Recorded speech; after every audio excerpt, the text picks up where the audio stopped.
Boa noite, sejam bem-vindos às Conversas Improváveis, uma organização da delegação portuguesa dos socialistas e democratas no Parlamento Europeu, feita no âmbito da iniciativa Fazer Acontecer Europa Social. O objetivo destas conversas passa por debater temas que vão da educação à saúde, do emprego à habitação, das desigualdades à proteção da criança, tendo sempre como mote a Cimeira Social da União Europeia, que se realizará no Porto nos próximos dias 7 e 8 de maio. A habitação é a matéria da nossa quinta e última conversa, esta para a qual estão convidados o arquiteto Nuno Grande e a coreógrafa Joana Providência para daqui a pouco trocarmos conversas sobre este tema.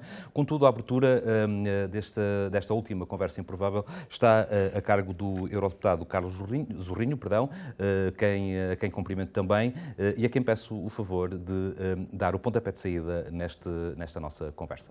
Faz favor, Sr. Doutor. O acesso à habitação adequada é um direito fundamental para uma vida digna e decente.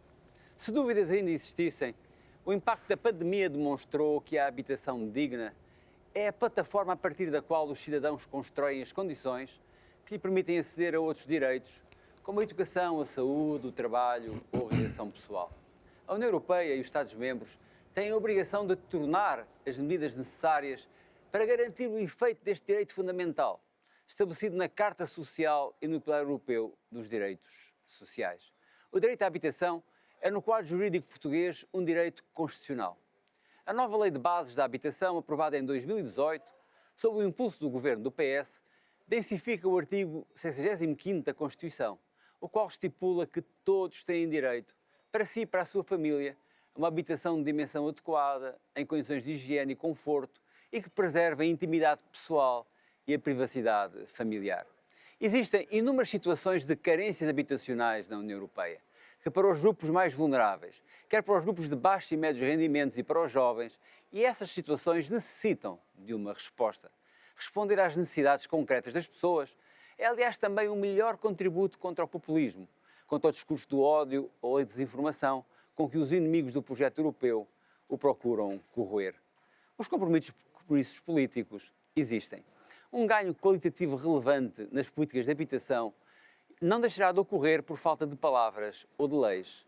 E nas atuais circunstâncias, isso também não acontecerá por falta de recursos financeiros. A habitação e assistência aos sem-abrigo é um dos 20 princípios do Pilar Europeu dos Direitos Sociais, que constitui o quadro de orientação para a construção de uma Europa social justa, forte, inclusiva e plena de oportunidades. O plano de ação em debate na Cimeira Social do Porto propõe-se dar ainda mais conteúdo prático a esse pilar.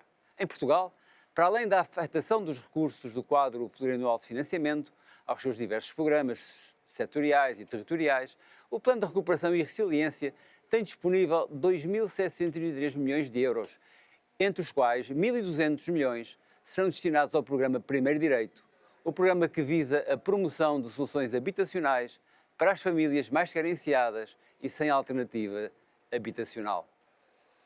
Por tudo isto, a prioridade absoluta agora é fazer acontecer. E a conversa a que assistiremos a seguir, com a visão cruzada, criativa, estimulante de Joana Providência e Nuno Grande, será, estou certo, um bom contributo para que aconteça. Para passarmos mais depressa das palavras aos atos. Para mobilizarmos as sociedades europeias e, em particular, a sociedade portuguesa para este desafio conjunto, em que muitos podem beneficiar, direta ou indiretamente. Para reforçar a dimensão social do projeto europeu. Escutemo-los, pois. Muito obrigado, Sr. Eurodeputado. É isso mesmo que vamos fazer, é escutá-los. E começo por chamar à conversa o arquiteto Nuno Grande, a quem reitero outra vez os nossos agradecimentos por estar aqui. Sr. Arquiteto, bom dia outra vez. Bom dia. O Sr. Eurodeputado Carlos Zorrinho tocava aqui no tema da pandemia e nas suas eventuais, ou nos seus eventuais ensinamentos no que diz respeito a esta questão da habitação.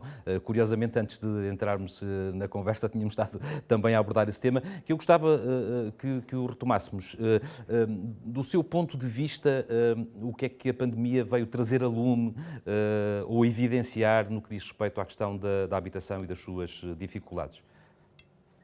Muito bem, bom dia, muito obrigado pelo convite. Queria cumprimentar os presentes, o Manuel Pizarro também e a Joana Providência. Acho muito interessante este diálogo com alguém que pensa a coreografia, porque realmente a questão da habitação é uma questão coreográfica. Nós, no espaço da nossa habitação, movemos, fazemos a nossa performance diária, digamos assim. E o que nós percebemos com esta pandemia é que muita dessa coreografia, dessa performatividade, é afetada pelas más condições em que a maioria dos portugueses vive, porque a habitação que nos foi sendo oferecida, entre aspas, porque fomos nós que a compramos com o tempo, é uma habitação muito genérica, muito padronizada, com soluções pobres do ponto de vista tipológico, que é uma palavra que os arquitetos gostam de usar. Porque, na verdade, ao longo das últimas décadas, quem regulou a política de habitação foi essencialmente o mercado privado. É preciso, é verdade. É verdade. Depois das experiências pós-25 de Abril, em que realmente o Estado fez uma política de habitação precária, porque estávamos num tempo pós-revolucionário, naturalmente, mas em que havia uma consciência de que o Estado e os municípios tinham que ser promotores de habitação. O que aconteceu nos anos 80, 90 e na primeira década nas primeiras décadas deste milénio é que o Estado desresponsabilizou-se dessa política, porque as taxas de juro bancária baixaram muito e, portanto, as pessoas preferiam, ou o Estado, de alguma maneira, descansou nos empréstimos bancários que foram dados às pessoas para comprar a sua casa, e, portanto, passou a ser uma financiarização da habitação à pessoa e não uma política de Estado, uma política pública. Habitação pública, é isso que explica... Sr. Arquiteto, peço desculpa só para tentar complementar aqui o raciocínio. É isso que explica que Portugal tenha apenas 2% de habitação pública contra, por exemplo, 20% é isso que explica, na Alemanha, não é? A média da União Europeia é cerca de 5%. Há aqui uma espécie de... pergunto, há aqui alguma espécie de estigma ligado a esta ideia de se eu não tiver a minha própria casa, já não estou bem?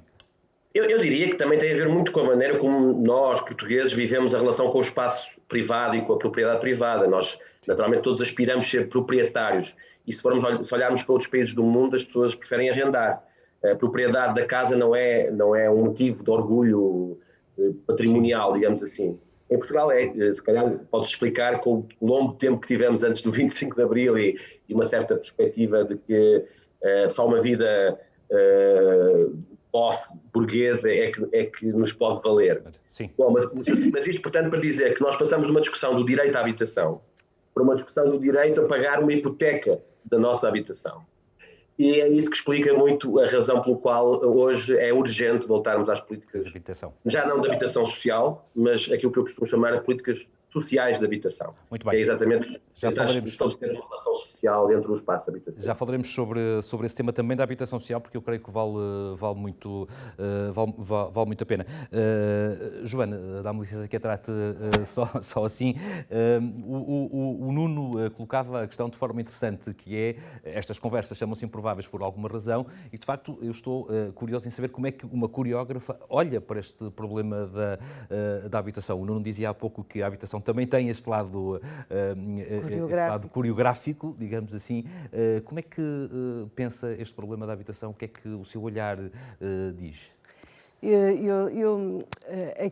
Eu sinto-me sobretudo nesta ideia que, de facto, uma casa molda-nos. A nossa infância é cheia de memórias, de espaços, e é muito significativo quando olhamos já adultos para trás e percebemos que estamos carregados desses espaços, dessas casas, e nesse sentido a habitação é um bem necessário ao nosso crescimento.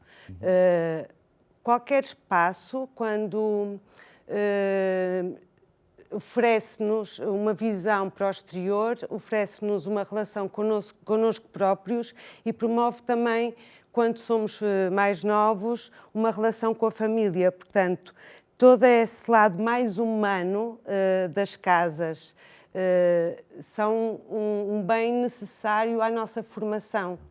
Eu gostava de dizer um mini poema da Matilde Campilho que diz: aprenderei a amar as casas quando entender que as casas são feitas de gente e que contêm em si a possibilidade de fazer gente.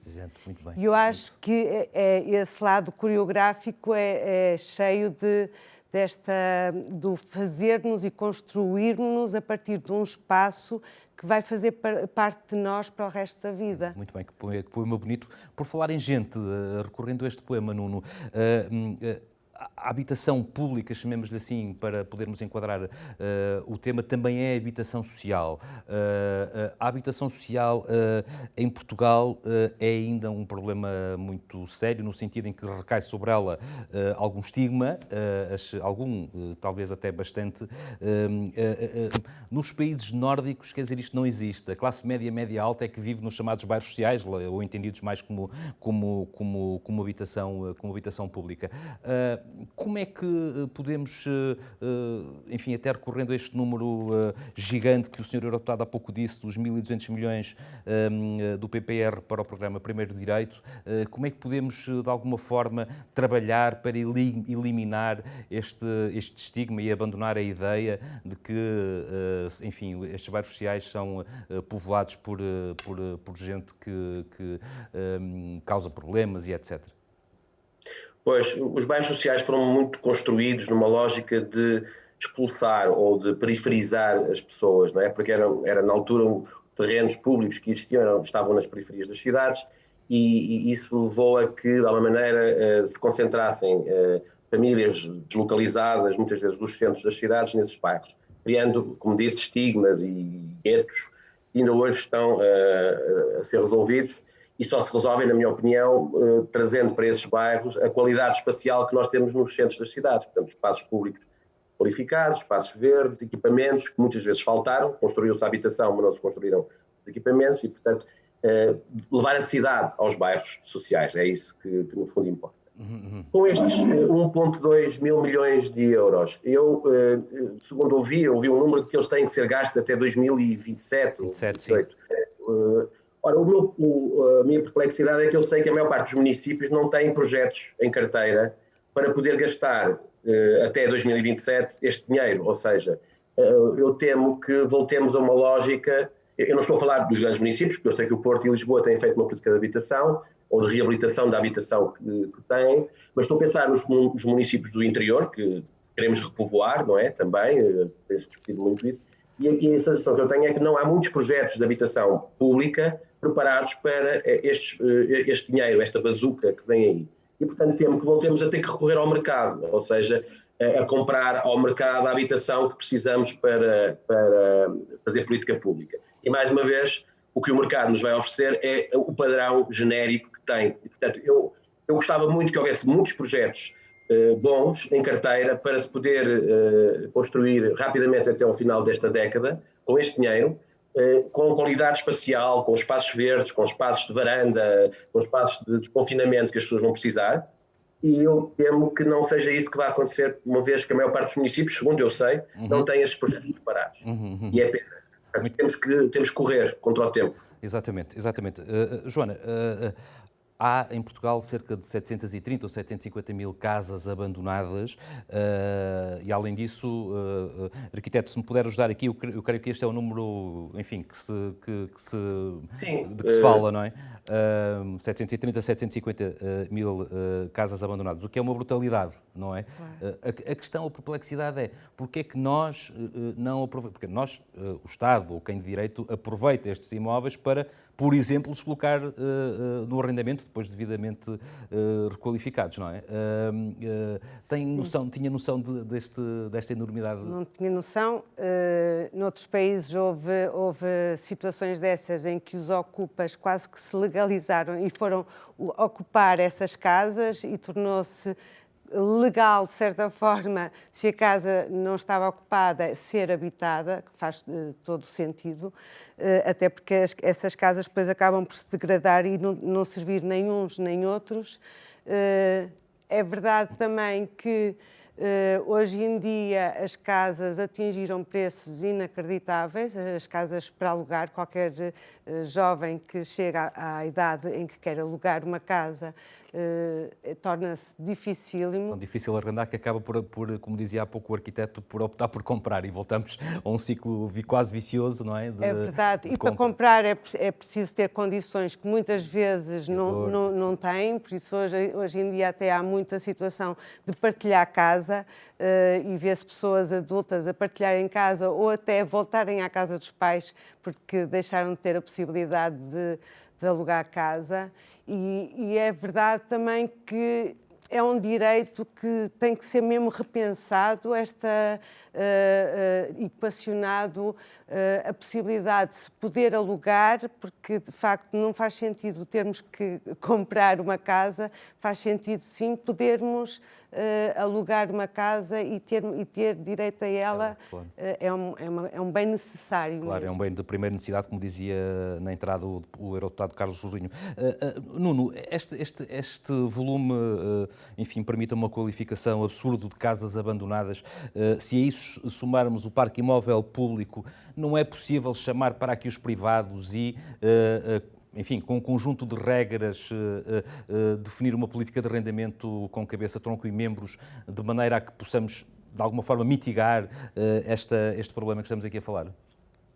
Pois, a maior parte dessas casas abandonadas estão no setor privado, não é? E são até ativos bancários que estão adormecidos, digamos assim, e os bancos aqui têm um papel fundamental porque são acionando as hipotecas e tornando-se definitivamente proprietários desse parque imobiliário, podiam claramente entrar neste jogo, nesta equação de promoção de habitação para arrendamento. A questão é que o turismo também roubou muito dessa perspectiva, porque é mais fácil arrendar, é mais fácil e mais lucrativo arrendar em regimes de habitação temporária do que em longa duração. E, portanto, os alugueres justos, as rendas acessíveis, etc., quem as pratica neste momento são as câmaras, não é? Em Lisboa, no Porto, noutros municípios, mas conheço melhor o caso de Lisboa, onde há realmente uma política de renda acessível. Mas lá está, tem toda a razão, acho que era importante recolocar esse parque habitacional no mercado de arrendamento, tentando, de alguma maneira, interessar os proprietários, que são hoje, na verdade, penso eu, a maioria são de bancos, não é? Portanto, são hipotecas, Uma parte delas também é das autarquias, não é? Estou-me a lembrar, por exemplo, do caso de Matosinhos. A Matosinhos Habite multiplicou por 6 o IMI que os proprietários têm que pagar se não recuperarem as casas. É uma medida, por exemplo, que se pode tomar. É uma forma de regular, sim, essa especulação. É uma forma de especulação essa também, de não pôr a casa no mercado à espera do melhor preço de venda, não é? Claro. Acontece também. E hoje a propriedade privada, como sabemos, é muito defendida em Portugal e portanto, as pessoas podem estar anos e anos sem reabilitar as suas casas. Aliás, se olharmos para o tema como, enfim, olhando para a floresta, essa questão da propriedade é se calhar o ponto-chave da discussão das políticas de habitação, porque a noção de propriedade, não só a nossa, mas também aquela que está legalmente assumida, de facto, encrava aqui um bocadinho as soluções do problema. Sim, embora eu não tenho uma visão estatista disto, eu acho que é possível fazer parcerias com o investimento privado. Aliás, a Câmara do Porto fez algumas e com algum sucesso, ou seja, reservar partes da promoção ao privado e cedências ao público de parte dessa construção. Hoje há várias formas de interessar os privados neste processo, mas tem que ser bem regulado do ponto de vista do lado público, não é? Claro. E é isso que muitas vezes não acontece. E é por isso que confiamos tanto das PPPs, quando elas podem ser uma solução para este problema. Sim. Noutros países funcionam. Sim. Muito bem. Joana, esta questão do turismo traz à baila uma outra questão, que é a da cidade inclusiva versus a cidade que exclui. Ora, as nossas cidades, sobretudo as grandes cidades, têm também, por força deste fenómeno do turismo, excluído mais do que promoverem a inclusão. Sente que isto tem acontecido?